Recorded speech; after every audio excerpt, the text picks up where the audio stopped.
అందరికీ నమస్కారం.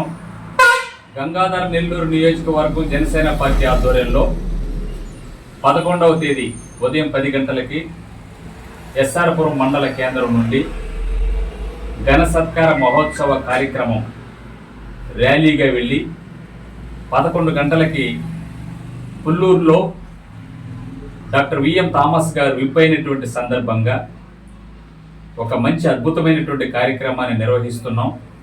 దయచేసి ఈ కార్యక్రమానికి 6 మండలాల్లో ఉన్న అధ్యక్షులు, ఉపాధ్యక్షులు, ప్రధాన కార్యదర్శులు, కార్యదర్శులు, సంయుక్త కార్యదర్శులు, వీర మహిళలు, జన సైనికులు, నియోజకవర్గ అనుబంధ విభాగాల నాయకులు, జిల్లాకు ప్రాతినిధ్యం వహిస్తున్న నియోజకవర్గ నాయకులందరూ కూడా విచ్చేసి జయప్రదం చేయవలసిందిగా మనవి చేస్తా ఉన్నాం. జై జనసేన, పవన్ కళ్యాణ్ గారి నాయకత్వం, జై జనసేన.